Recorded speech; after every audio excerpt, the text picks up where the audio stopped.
someone else is going to own that self-driving car. Yeah. But we will see. I don't know if what he's going to talk about. So welcome, and thank you all for coming. So we do events every other week, and so these are some of the speakers that we had last year.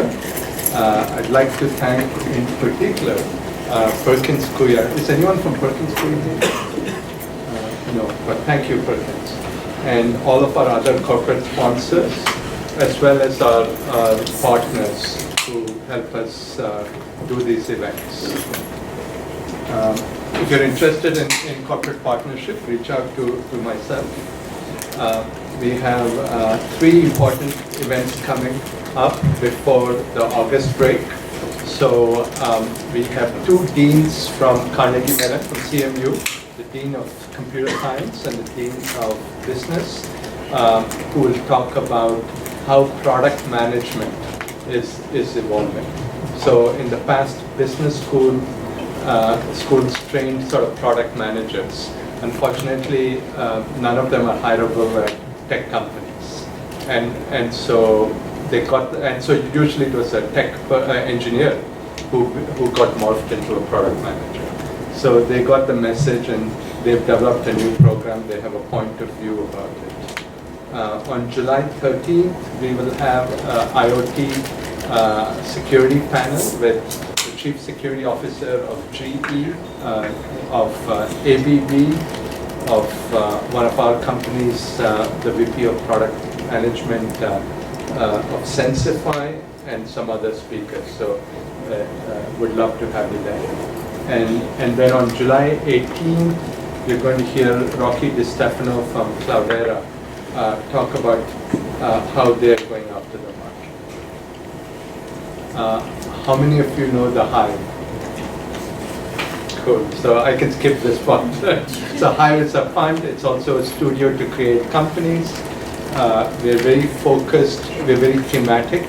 Very focused on applications of AI in the enterprise. A lot of what we do is take sort of data that is getting commoditized, where the collection, the storage, the processing of data is getting commoditized because of technologies like, where is Srivas? Technologies like Hadoop and Spark and so forth. Srivas is the founder of MapUp. And now you see sort of a revolution in machine learning and deep learning approaches. What this is all leading to is enabling machines to make decisions. And so we see sort of this exciting future of an AI-powered future all around us. And so, which takes us to sort of the subject of vehicles. And so I'm very excited to have our friend Evangelos Simoudis speak today. He's a venture capitalist. He's been at a number of VC firms. Most recently, currently he's at Synapse Partners, before at Trident, at Apex. He's been a corporate executive at places like IBM, where he ran their BI business, and other corporations. He's been an entrepreneur starting his own company, and also he's an author of a recent book on self-driving cars. So the format for today is we're going to have a talk by Evangelos, followed by Q&A. So if you can hold your questions later. Please tweet. Our hashtag is Hive Data, and thank you for coming.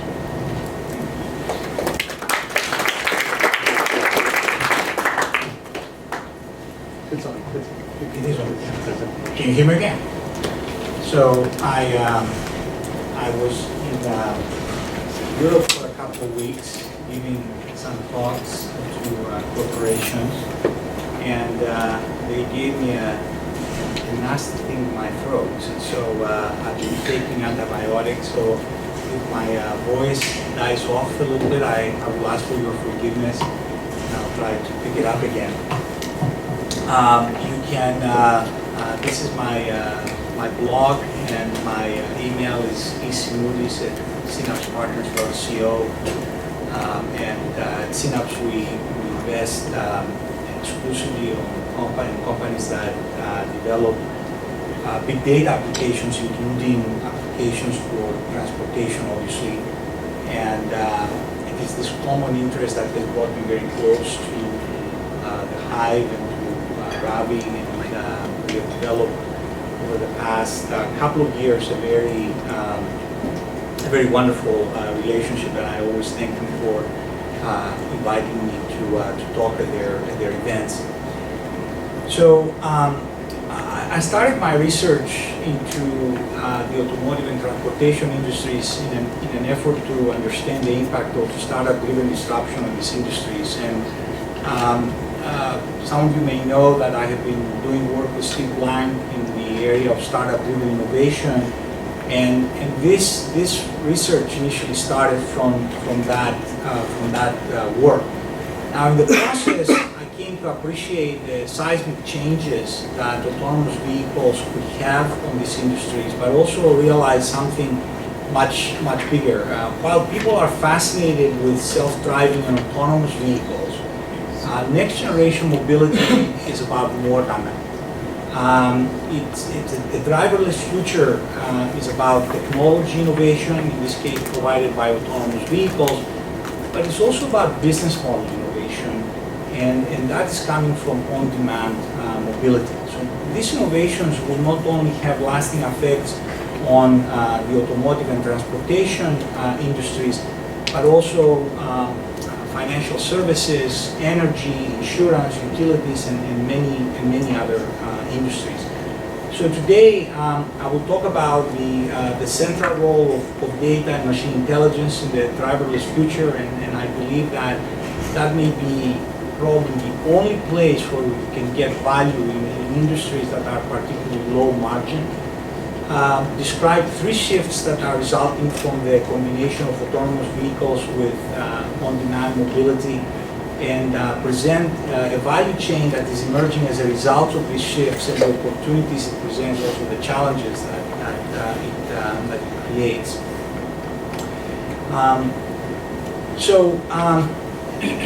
There are 5 challenges that are impacting personal mobility, and they lead to more efficient and personalized transportation, and are driving, in fact, on-demand mobility. While subsets of these challenges tend to be presented routinely, I felt it is important to bring them in one place and understand their implications. And for those of you who become deeply interested in these areas, I include a lengthier treatment in my book with extensive references, so you can go and research to your heart's content. So the first one is urbanization.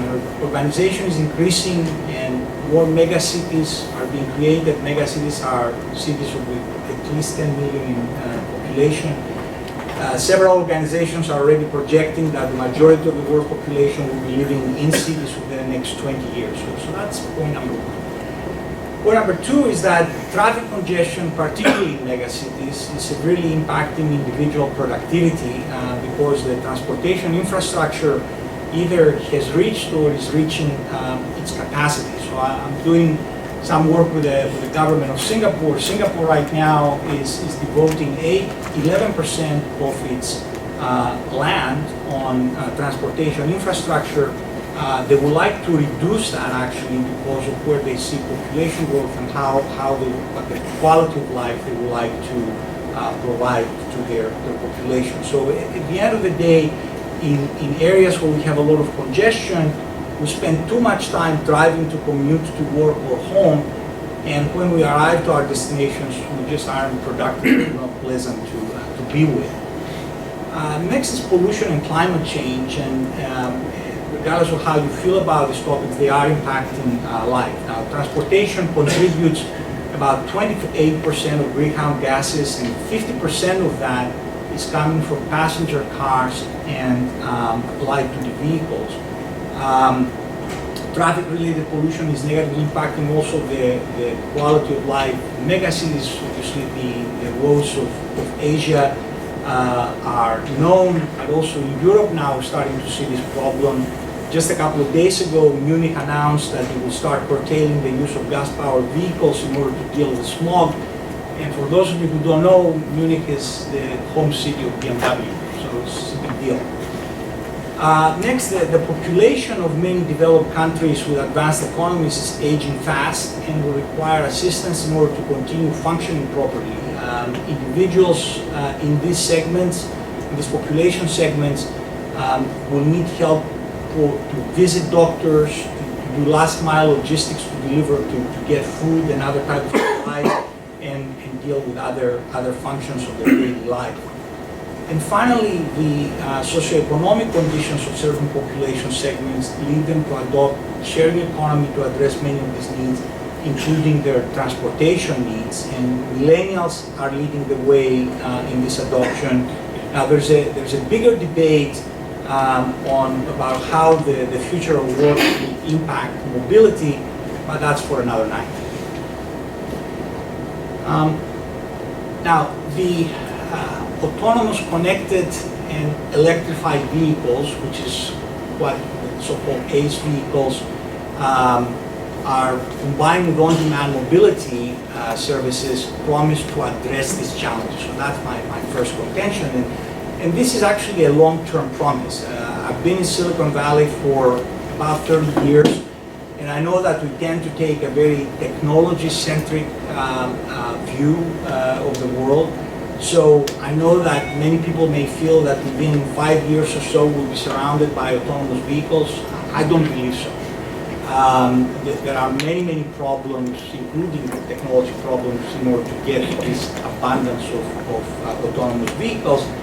However, by my estimation, a truly driverless future will require 30 to 50 year horizon. Okay? So McKinsey predicts, and BCG kind of has similar predictions, that by about 2030, so about 15 years, 10% of vehicles will be shared, which means will be managed, and so we'll start seeing some of that. So we're again, the point to take out of this is that we're looking at long-term horizons as opposed to something that is quickly implemented and realizable. Now, the driverless future will not be the result of technology alone. In fact, looking exclusively at the possibilities enabled by technology would be a mistake.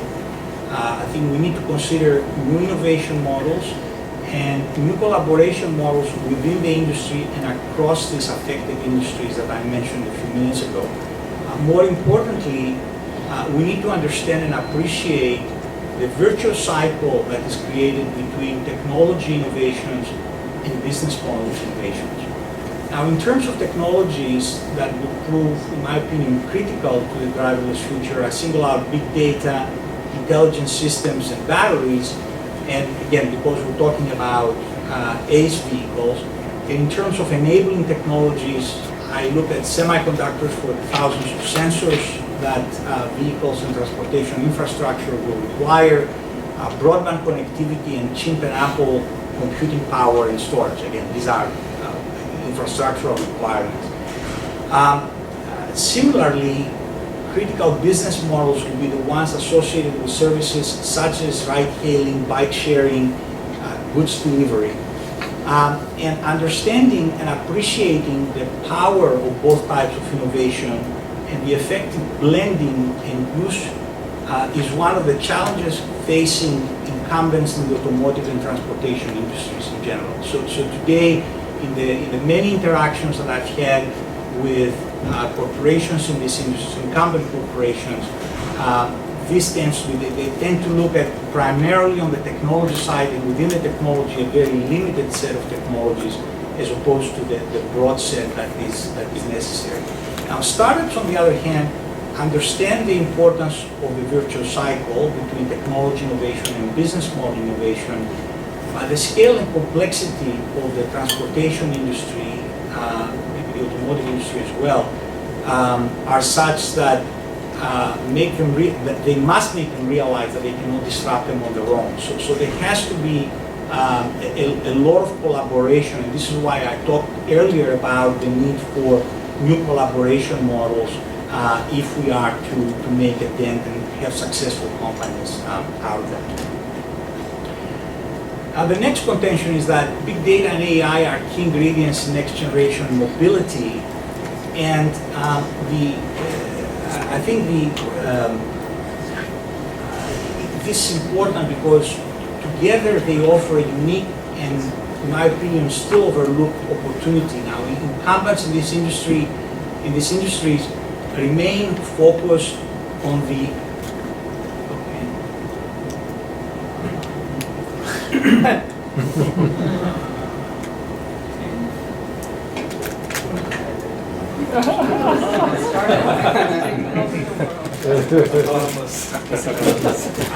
this is the over-the-air update, which is actually a very important feature in vehicles.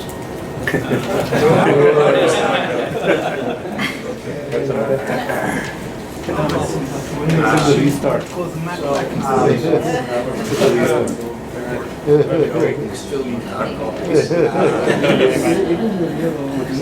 No problem.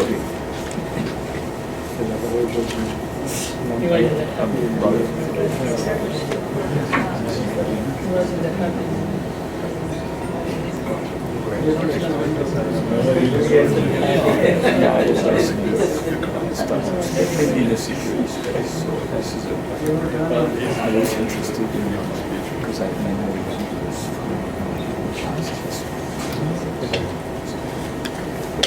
this is a very interesting case.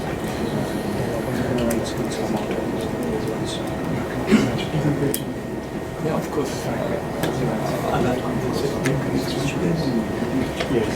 And so the problem is there's also a cost. So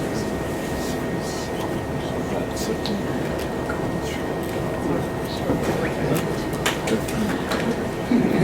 processing on the securing certificates.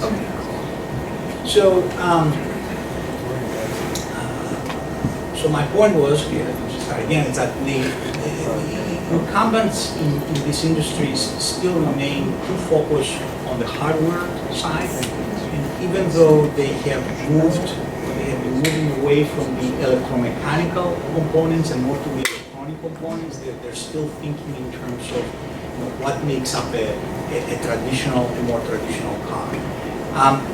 The reason that I talk about these two ingredients being key is because they enable us to offer personalized terrestrial transportation experiences that I believe is going to be the key to a driverless future, and probably one of the few places where we can derive significant margin value out of this enterprise.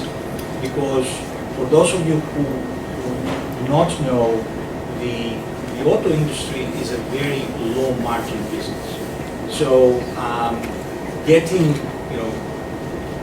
an autonomous vehicle for the sake of having a vehicle is not going to make it a more profitable business.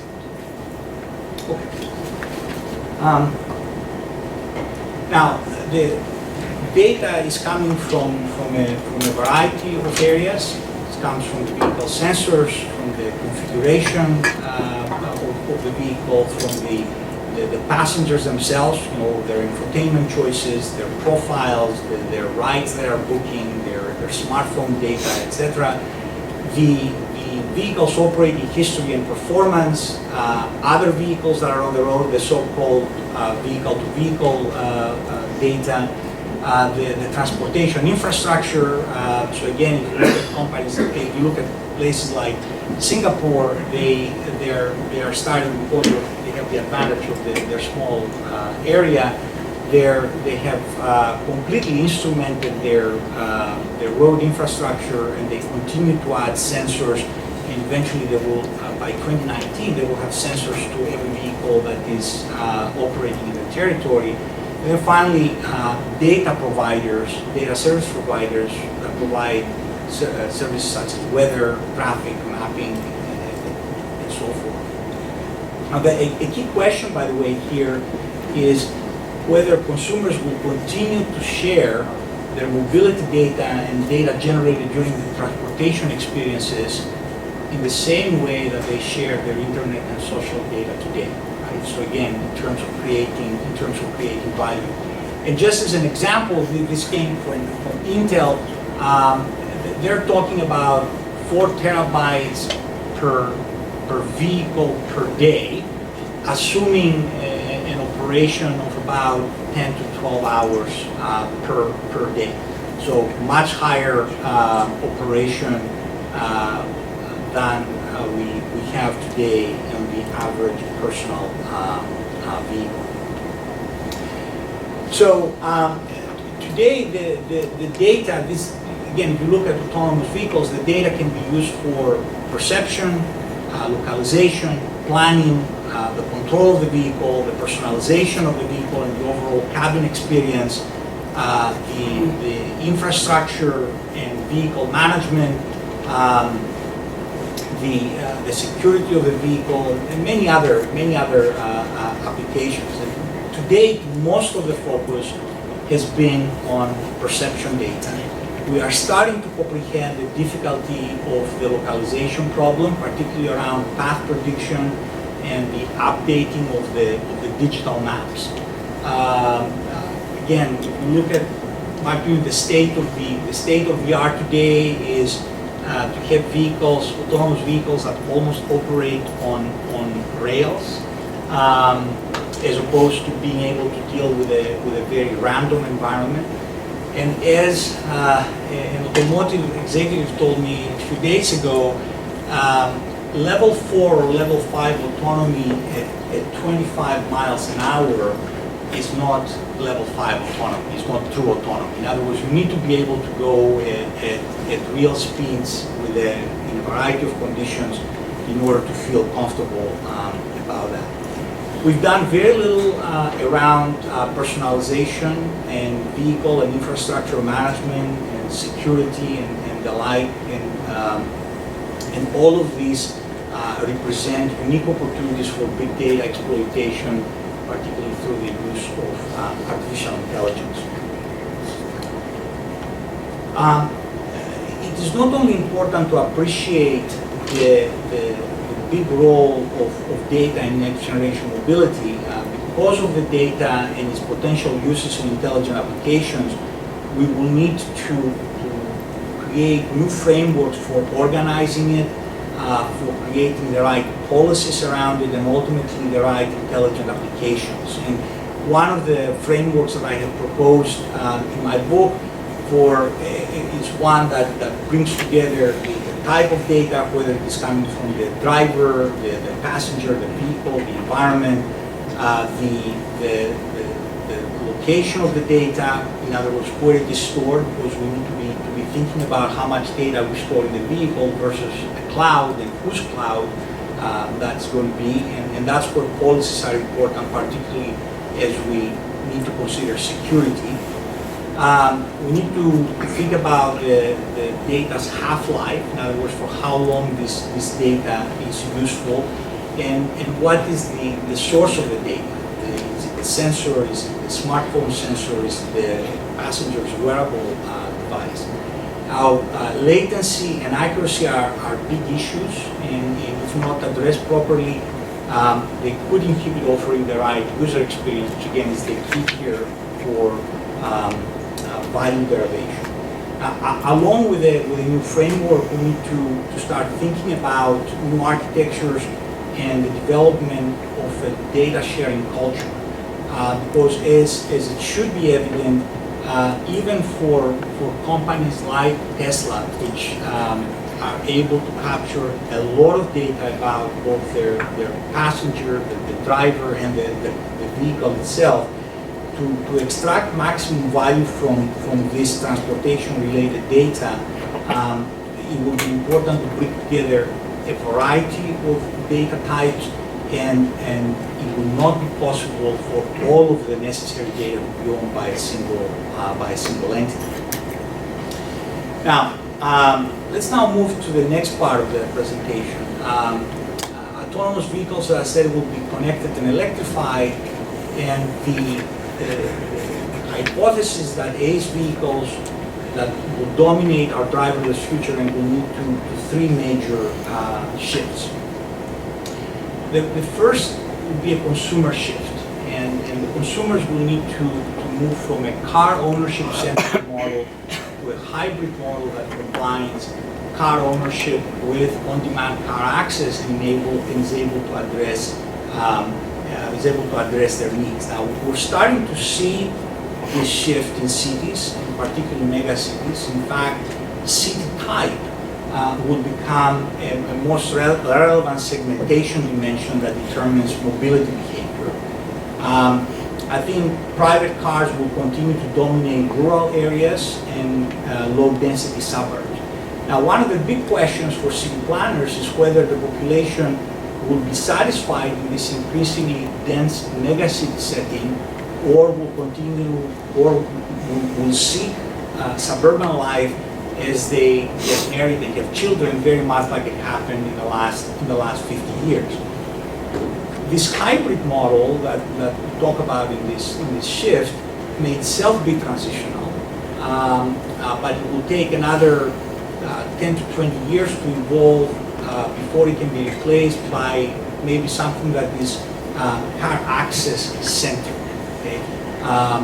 And what is going to make the problem here is the fact that we have 1 billion vehicles on the road today, vehicles that have increasing durability. So being able to replace them with something that is again completely autonomous and shared will take a long time. Now, what is the difference between what happened before with car rental and on-demand mobility today is that, first of all, we have a different business model in terms of how we're able to access this mobility. We have expanded use of transportation network companies being controlled through mobile apps. We have broad availability and price optimization in the services, and finally we have better control of the user experience initially through the rating system that these services have instituted. Now the second shift is that what will need to happen to the automotive industry, and the automotive industry will need to shift from designing and manufacturing vehicles to providing integrated and personalized terrestrial transportation solutions. The industry has not changed its model for the past 100 years. OEMs, as I said, design and manufacture vehicles that they sell through dealer networks. They are responsible for demand generation and distribution, but not for the vehicle sale. The introduction of services to provide on-demand mobility is starting to change these models as consumers are starting to demonstrate that they want transportation solution and not just vehicles. So OEMs, in order to be successful or in order to survive in the future, they will need to start thinking of how to measure their performance in terms of miles transported as opposed to vehicles sold. And this culture that permeates the incumbent industry is one of the biggest inhibitors for executing this shift.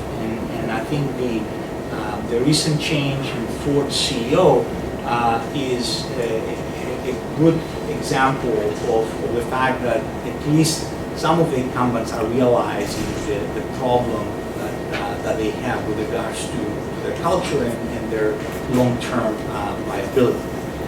The final and third shift is the mobility services shift. And in order to be able, so in this shift, in order for companies to capitalize on the value of these vehicles, I claim that transportation network companies will need to become, at least partly, if not wholly, fleet operating companies.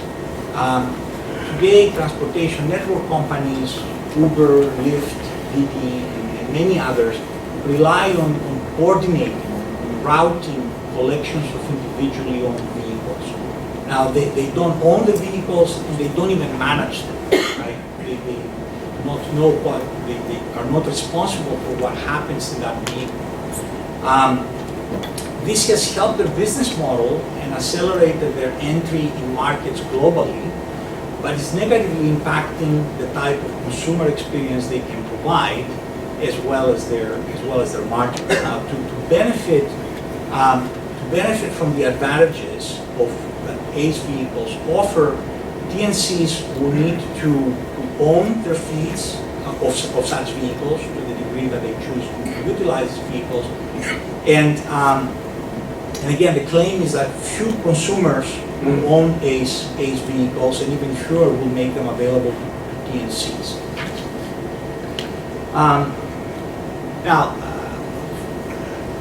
one of the reasons, or there are several reasons why fleets will lead the adoption of ACE vehicles. And first and foremost, because they improve the economics of ride-hailing. So we're talking from $1.6 per mile that is today to about 35 cents per mile.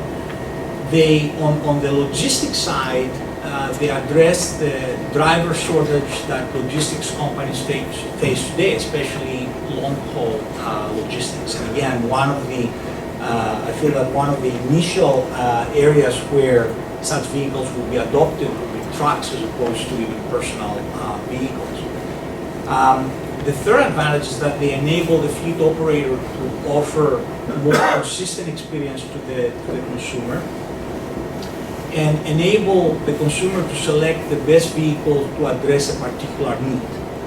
And finally, they enable the fleet operators to exploit big data to deliver vehicles in the right place, at the right price, in the right condition, and at the right time. So as they're being performed, so even without being fully completed, these three shifts will result in a new value chain. And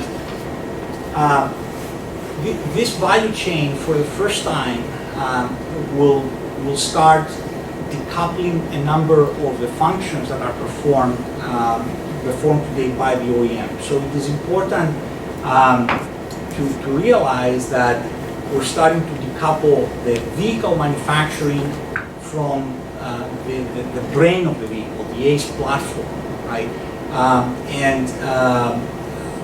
I also claim that electric engines will be commoditized, and so will be connectivity. Now, we're seeing startup activity in many areas of this value chain, and the important component will be the one that provides the vehicle with the autonomous capability. So the third part of that value chain. Now, it is not clear whether this will ultimately be provided by the OEM, by tier 1 suppliers, or by startups. And today, in this initial phases of experimentation that we're seeing, we see models from all three. In fact, in many OEMs, in addition to developing their own ACE platforms, they're also working with some of their tier 1 suppliers to trial their own platform. So BMW, for example, is doing that with Intel and Mobileye. Mercedes is doing that with Bosch. So you see, in addition to developing, as I said, their own platform. This value chain is starting to look a lot like the value chain that we're seeing in the airline industry. And what we are still not seeing, we see some of these functions starting to emerge. What we are not seeing is fleet maintenance companies and global management systems. The global, in a sense, the systems that take the reservations for these rides. It is also not clear how the very fragmented car maintenance value chain, which includes repairing, refueling, recharging, cleaning, maintaining vehicles, will be organized to scale with fleets. Now, as I look at this value chain, I see three models that are emerging. The first model is what I call the vertical integration model, where the OEM offers both the ACE vehicle and the mobility services through its own fleet operating company. And a few examples that we have today is BMW with ReachNow, GM with Maven, and a few others that you can see on the slide.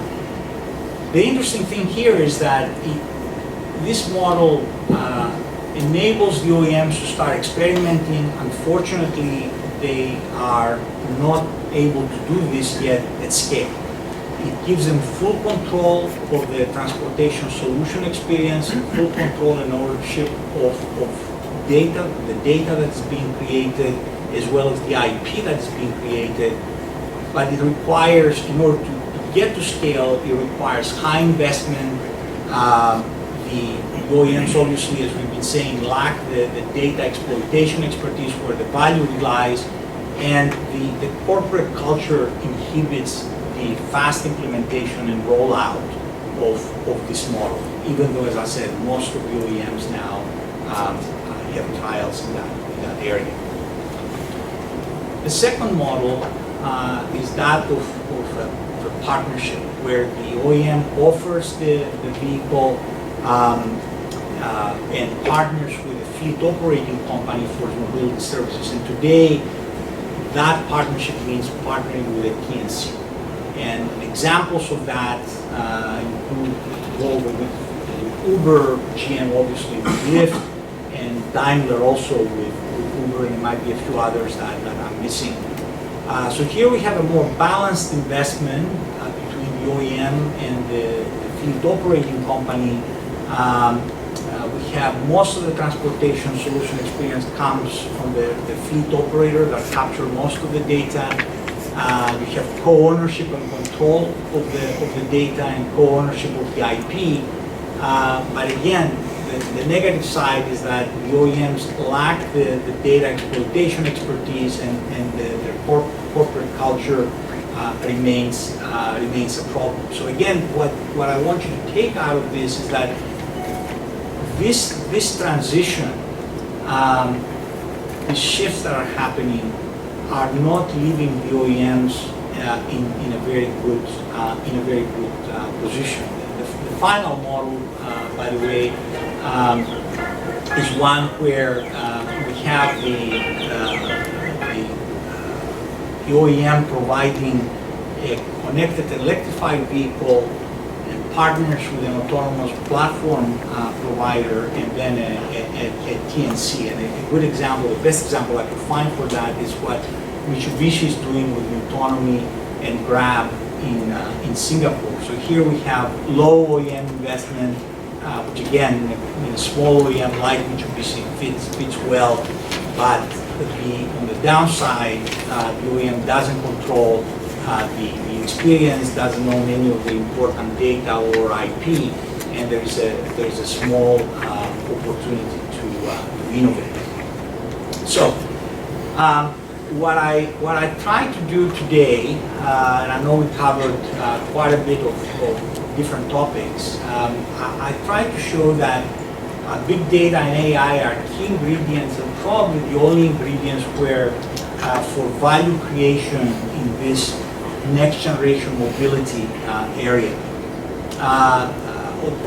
ACE vehicles combined with mobility services are causing a fundamental shift and the creation of a new value chain. A value chain which may be necessary but may not be a huge improvement in terms of margins, financial margins in tomorrow. Incumbents, if they're going to survive, must adopt a new innovation model, and that innovation model must, as I said before, must not only look at technology but also at business model innovation. And I claim that they will be best served by collaborating and providing value, changing value with startups as opposed to just trying to use to use the power of the brand in order to just take value without returning it. On the other hand, startups must understand that what part of the value chain they are working on and what value they provide, and that they will not be able to disrupt this entire industry, including where it's heading to on their own. So there is a great need for partnerships and collaboration. So thank you very much.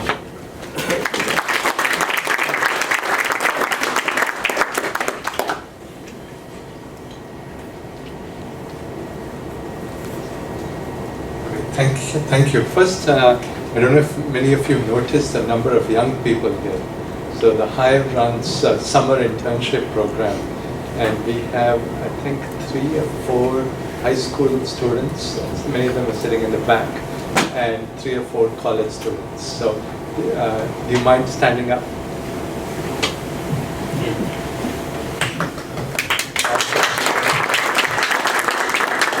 They're working on all kinds of cool stuff, deep chatbot frameworks, robotics, and a number of doing things with Alexa, lots of really exciting stuff. So let's take some questions.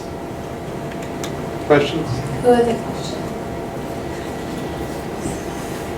Hi, Evangelos. So, you talked a lot about the transportation kind of perspective, which is obviously kind of the key perspective about cars. But traditionally, car ownership, a big part of it, and a big part of consumer, selection of what they buy, was due to totally different aspects of it. How does this reflect on me from a social perspective, from a kind of aspirational perspective, and so on? How do you see this changing with cars that we don't need to drive anymore? So actually, I think Rasmus, this is something that I cover in the book quite a bit, and I'm saying that because of these challenges that I mentioned early on in my talk,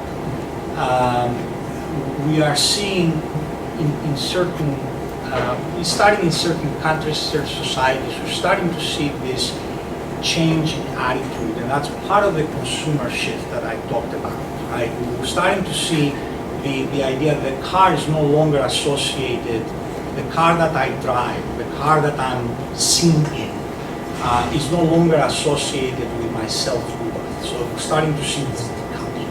And this works very well, actually this works to the advantage of this next generation mobility. It's something that OEMs hate, right? Because at this point, and you see it in fact with what's happening today with ride-hailing services. You get into a car, you don't really ask, is this a Toyota Camry, is this a BMW? You don't have that. You just want to go from point A to point B. In fact, you don't even ask whether you're safe in that car. That's why I talk about the management aspect, right?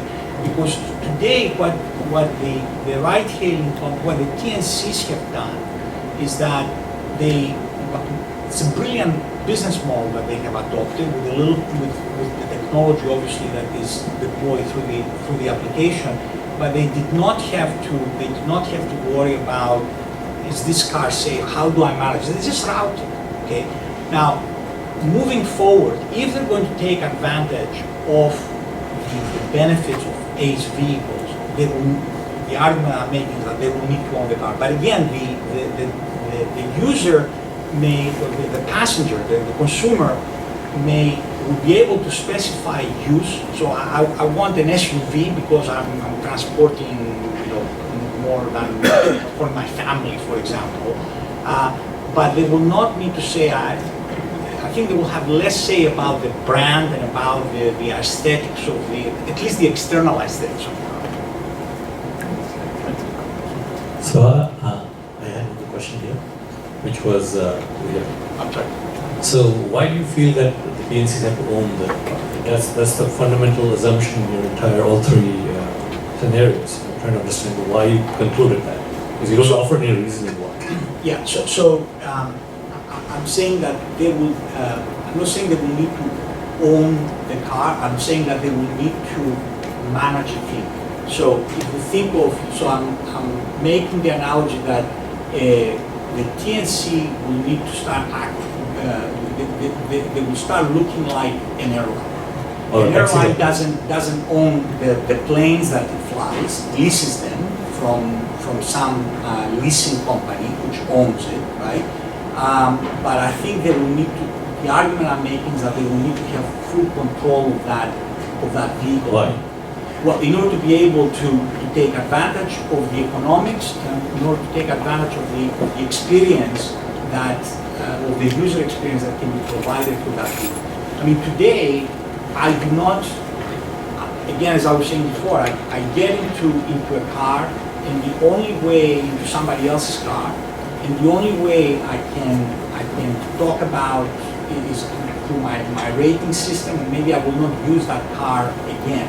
So if they want to control the user experience, they will need to, in the same way that the airline has the plane, they will need to have control of that vehicle.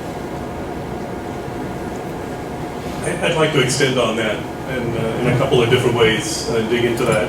One question would be just the premise that you've made that maybe the exterior of the vehicle doesn't count as much. And I'm just thinking of an example here of perhaps a company in the lead in some of the autonomous vehicle development would be Waymo, take as an example. Probably one of the OEMs that is taking the least amount of effort in doing their own development is Chrysler. Those two have partnered up. You could make perhaps a premise that they could be one of the more successful companies in the future. Now, will Chrysler just be selling cars? If Chrysler sells more cars, if they gain market share because they're with Waymo and they have a better product, ultimately maybe they're selling more cars and they're happy if they can get the same kind of low margins they get today. So that's one sort of question. I have a follow-on question, which is that the analogy to the... take that one first. So what is your question? The question is, will a company like Chrysler, which is investing a very small amount, probably the least amount of most OEMs I can think of, in the space that you're talking about, do you feel that because they may have some of the right partnerships, in the long term, they could be as successful or more successful than they are today? Well, again, if you want to think, and I'm sorry, I prefer if you wouldn't mind take it one at a time. If you want to think of Chrysler as a manufacturer, okay, then if they and their shareholders are happy with the margins that a pure manufacturer will get to, then maybe that's the way to go. And frankly, I do personally believe that today there are 12, 14 large OEMs with about 50 brands around them, right? I don't see a world. I mean, if we believe this world that I laid, this premise that I laid out, I don't believe that there is room for 14 large OEMs going forward. Some of them will have, very much like I talk about these various models, some of them will be able to have, either because they have the IP or the forethought or whatever, they will survive and they will have some role in this new world. Others may survive just as manufacturers, and others may go away completely. Okay. Again, it's an interesting. I'm sorry. To me, if you look at the airspace industry 30 years ago, okay, we had a lot more airplane manufacturers than we have today. Today, it's two large manufacturers, right, and then a few smaller ones, and even very few very specialized ones, like for the private jets, for example, right? Well, and actually, that was going to be the second part. I think you bring up a really interesting analogy with the airline industry, and yet I would perhaps make some claim, because I fly way too much, that it's a pretty poor user experience, the airline industry today. We don't enjoy sitting in those planes. They're not very comfortable. The entry and exit procedures aren't very good. Sometimes the reservation procedure is not even all that great. Yes. So it's a little it's a little disheartening in some ways to think that that might be the future of the ground terrestrial transportation industry also. Believe me, I am disheartened, but I will also point the following. Again, I'll go back to the statement I made about TNCs. I think that I fly a lot as well, and this is not a competition. I don't like flying a lot. I'll let you win. But part of it we have brought upon ourselves because we have been asking for lower and lower prices. We have been asking for the ability to go from point A to point B without really regard. I'm talking about the bulk of the transported public without regard to what is the experience during that transportation. Right now, I think that same argument could work well in the urban transportation, right? Because if I'm being transported, let's say 2 miles, maybe I don't have very high expectation of what's happening in the vehicle itself. And there's some analogy there. You're right. The short-term, short-distance air flights, Southwest, are a little less comfortable than some of the others. So yeah, that may be the case. But again, I'm wondering what we can do in the industry to help ensure, perhaps, that it doesn't take that route down towards the lower margin and lesser user experience if there are things we can be proactive about. I mean, economics eventually rule here. And so, unfortunately, I have this concern again that the economics will drive this down. But there will be tiers, of course. In the future, there will be tiers just as there are in the airline industry. I agree with you. I'm just looking a little bit more, or most of the urban transportation, the bus or the trains, or historically, whatever reasons, they are owned by local governments or some quasi-government agencies.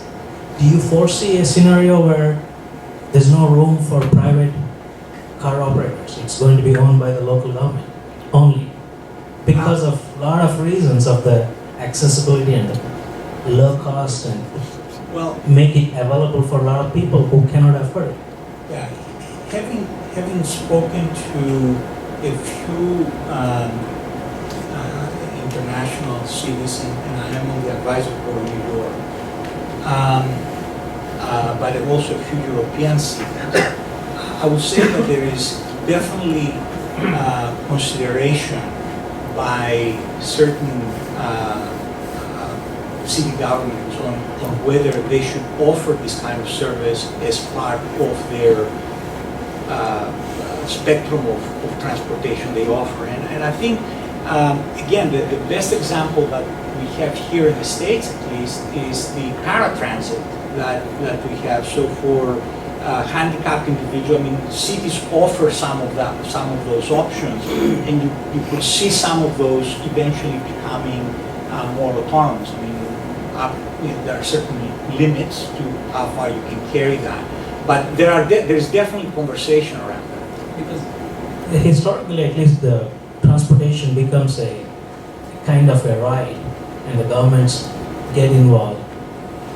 Yeah. Even if they started as a private operators, it didn't work. Yes. Well, again, I think that when you think about urban planning, when you think about coordination among the various, if you're thinking that multimodal transportation will be necessary in order to deal in the mega city environment in particular and address some of these challenges that I mentioned, the cities are thinking about it because of the coordination that will be necessary in order to offer this multimodal transportation. But the Bay Area is a great example of how it's going the opposite direction. We have so many buses that are not operated by the public transit agencies. More buses we see down here are privately operated. I think that many transportation agencies are actually looking at how it may go the opposite direction. Evangelos, great talk. I've got a question regarding the insurance industry and how we believe it will be affected by these economic changes in existing vehicles. So, is the appropriate extrapolation to say that in the future, if it shifts to an airline model, the insurance industry would shift similarly, and we would see insurance policies and procedures coming out that's kind of commensurate with what we're finding in entire industry? Do you think it's going to be still radically different and more consumer-oriented? Well, I think we'll see a spectrum. I mean, you asked this question because today I was talking to a startup that wants to offer insurance for an AV world.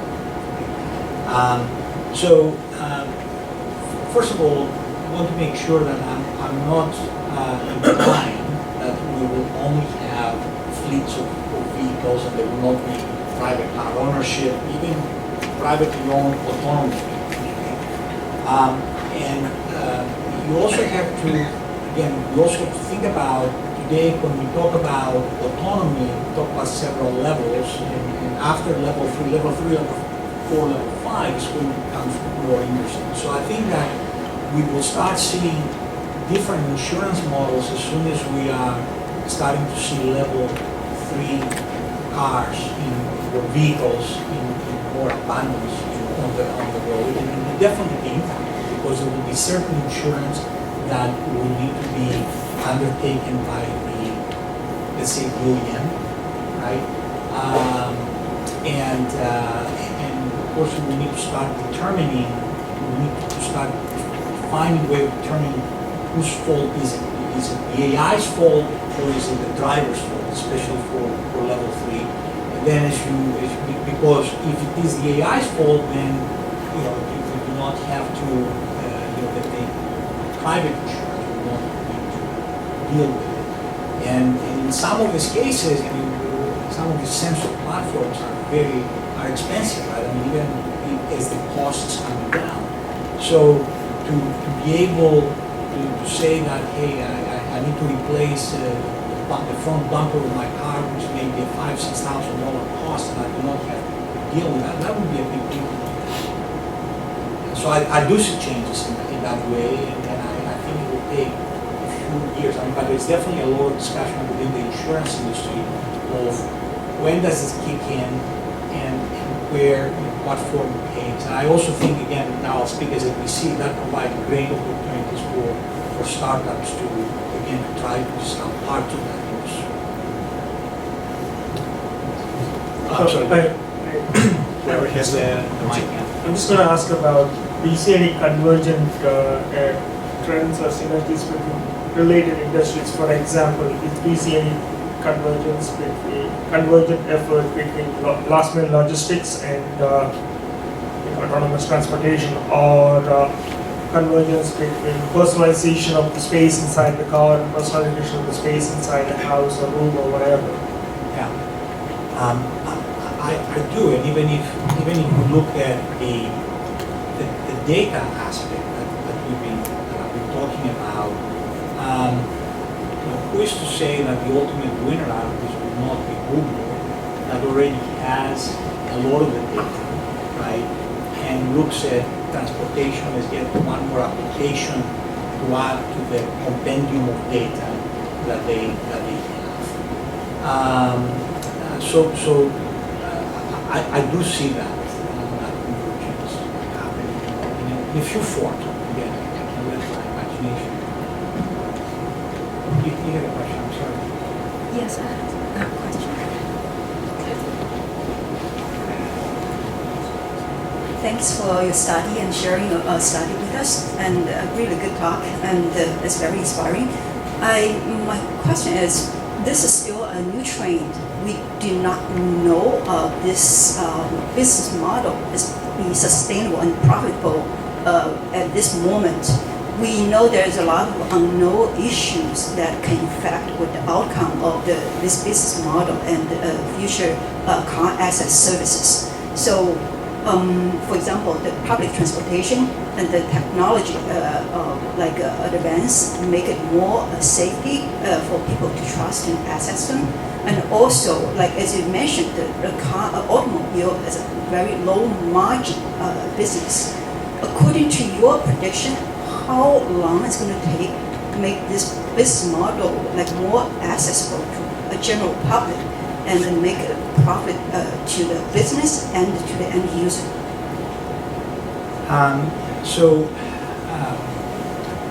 This is becoming fuzzy. So as I said during my talk, I think we need to be thinking in terms of 10-year horizons, but for this shift, depends on how far you want to take it. We need to be thinking in terms of 30 to 50 years. Okay, so we are already seeing some of the benefits, but also some of the detriments of having on-demand of the on-demand mobility business models. Okay, you can look at the financial performance and the amount raised by ride-hailing companies, bike-sharing companies, but Let's take that to 80 North.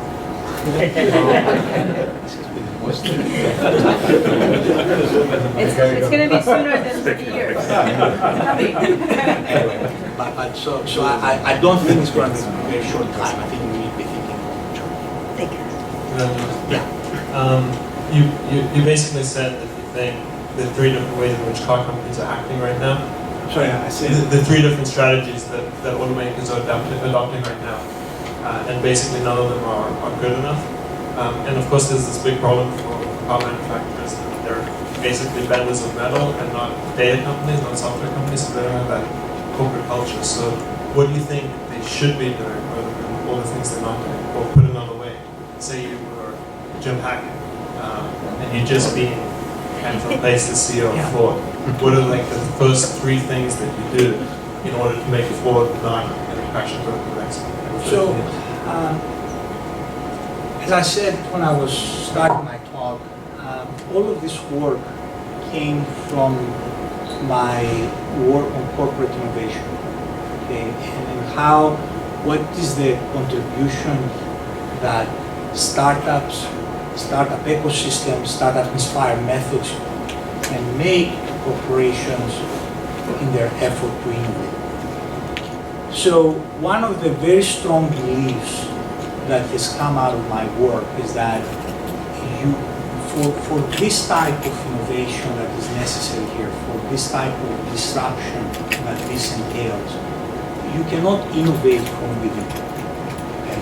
So my advice to executives, and some of them ask, by the way, is to set up completely new organizations, kind of with brand new DNA, right? And avoid, even though it's very hard, and I've worked for actually two large companies that had this kind of, where I saw this problem firsthand, avoid the temptation of moving people from the core, from the old business to the new organization, because you're thinking that in this way you are taking advantage of experience and expertise. So whatever they do, they need to start doing it fast. They need to do it in a larger scale than they have been demonstrating today, but they need to do it completely separately. I mean, I will give you another example. I was a great fan of BMW's iBrand. Okay, but today I don't consider iBrand to be a very successful experiment. Okay? Even though BMW has spent huge amounts of money. I mean, so they definitely put their resources into this, right? They did it relatively fast, but the mistake that they set it up separately. The mistake they made was that they allowed too many of the BMWers to move to the iBrand. Okay, so that DNA was not new company DNA, right? New thinking DNA. IBM did exactly the same mistake, and actually I wrote about this with Watson. Okay, so again, I'm not trying to make it's a whole different industry, but all I'm trying to underline is that my research in innovation, I was separate from this, gave me this very strong, very firm belief that if you're going to deal with disruption of this magnitude, you need to start things outside separately, brand new, with new DNA, new culture. Do it fast, or do it at the speed that you think is necessary, right? Put the resources that you feel are necessary for the magnitude of that disruption. Okay. What Mercedes is doing with ride sharing, by deploying in 3 cities, I don't think it's sufficient, right? Given how ride-hailing is being adopted globally. Hi, Evangelos. Let's take, 2 more questions. Following up on your Google answer a couple of questions ago, ace vehicle passengers are probably the ultimate captive audience. What do you think the impact of, advertising sponsored rides or other things could do to the economics of these business models? Well, so that's why I said, that's why I keep talking about data, by the way, is because I believe that we will try a bunch of different things in the cabin. I think that, you see Uber's already starting to try some of them even through the mobile device, the smartphone. I think because the value will come from all of these intelligent applications that some of which we are able to imagine today, some of them we will imagine tomorrow. And for very much like we're seeing in other parts of the internet, some of them will be advertising funded, some of them will be subscription funded, some of them will be free, right? And the value will be derived from other means, from other uses of the data that's being captured. But I see that, and that's why the title of the book is The Big Data Opportunity, is not the autonomous vehicle, right? Because that's where I see the opportunity. We'll take one last question. Hi. Sorry. So I have done a deep dive into the future of mobility for just over a year, and am very, and I've lived in California now, heading towards 20 years. I'm so bullish on our new car companies. And anytime that Detroit tries to sort of swagger about, I kind of laugh, because they have this enormous, legacy, capital, all this infrastructure that's built up around things that, in my mind, will not exist in 20 years' time. We will essentially scrap them like GM did their electric cars. So, but I don't want to, be just chugging my own Kool-Aid. What's the blind spot? So is there a company at one of the new car companies or the new driving technologies that you think, they're just not worth it? Or can you look at any of the legacy OEMs and say, I think they might make it. I think they are doing it. This requires alcohol. I'll take you for a drink later. So look, I would say the following. I am, I'll emphasize something that I try to say at least during my talk. I'm less enthusiastic about car manufacturing, car design and manufacturing going forward. It's not going to go away, okay? It is, we will own cars, we will treat cars as works of art in certain segments of the population, but for the mass, and particularly for the environments that I talked about, because again, I tried to be very precise about the environments where I see this taking place. It's hard for me to get enthusiastic about cars, and I look at even new car companies and the capital that they raise, and I say, okay, well, how is value going to be created? And I can't see it. I'm sorry. Great. Thank you, Evangelos. Thank you very much. Some of you also had questions, so just come by and chat with them. Thank you.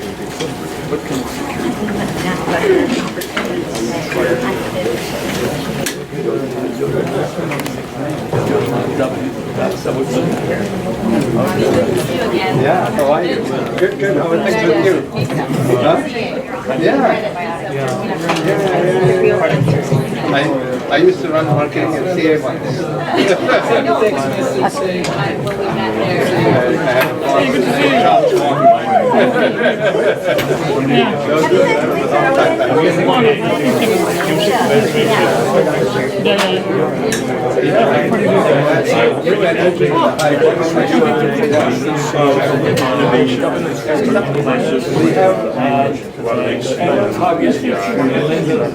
What do you do there?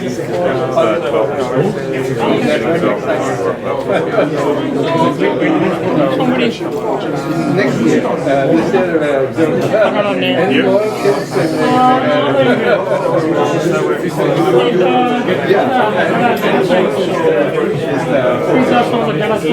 more kids Laura, maybe?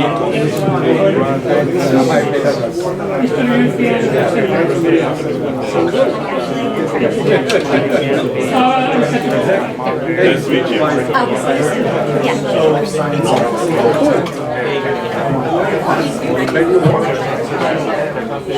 Okay. It's a people that we are interested in.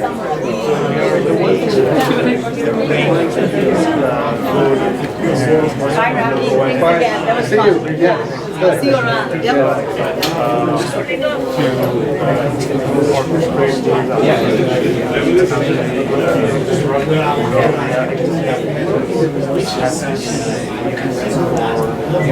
Coursera, just Coursera is a good place.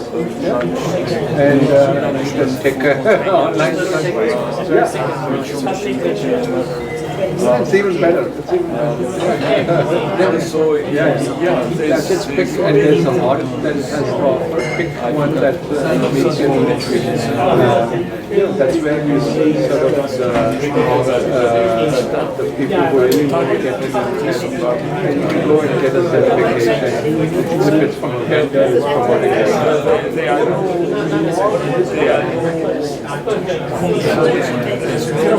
None of them are really sort of geared to be a whole process.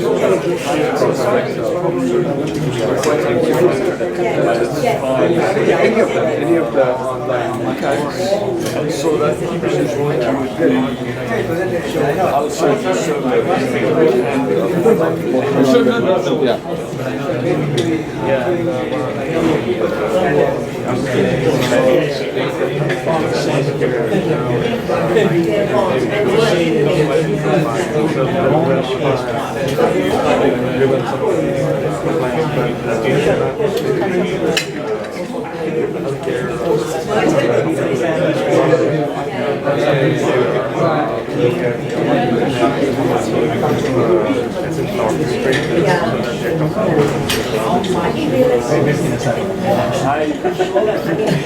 My suggestion is, have scale that you should go up to the control.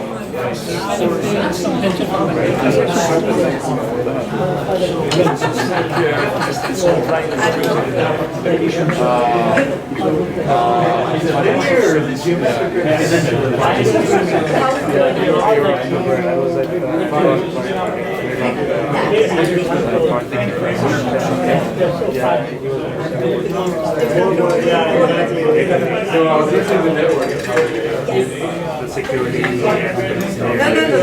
you're absolutely right. Because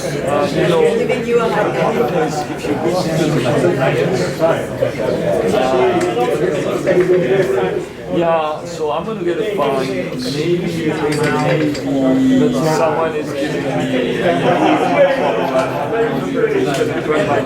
but so I need to do it versus finding my algorithms that I'm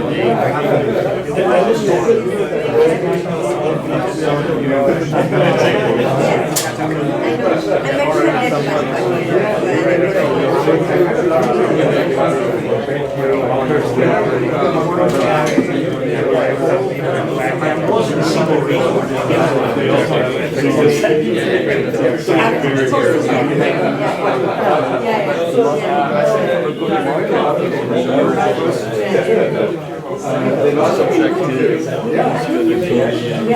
having to need to sell.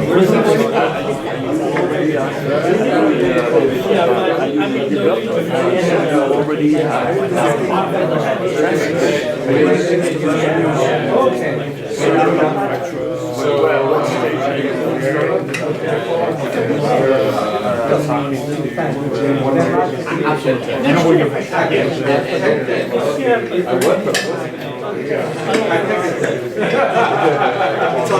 The big guys are up there.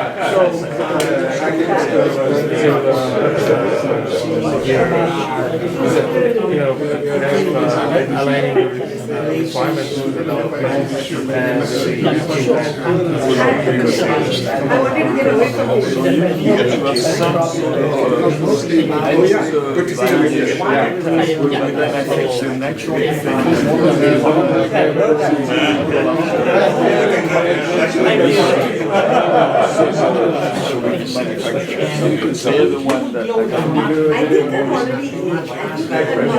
added security to their customers. No, I want everything else.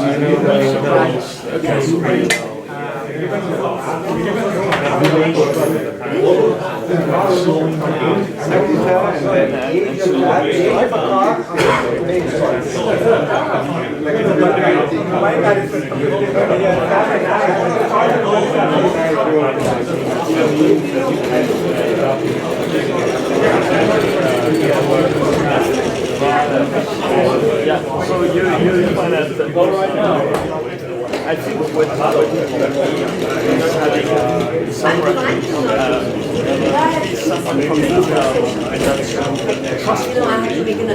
some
Where do you guys work? I mean, you probably all work for them.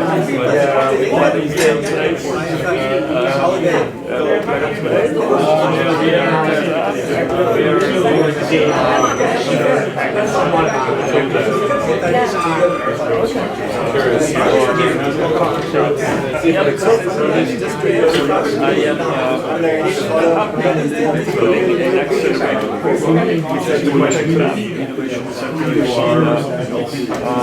Martin Avenue with so if you're interested in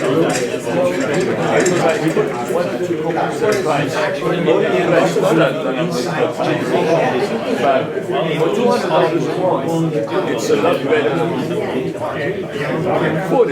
It's a lot better.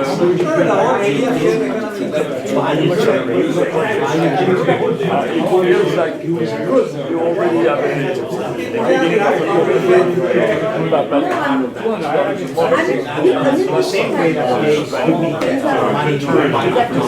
it's not big of a money, but it's still when you start up to your wife is really rough because you don't so you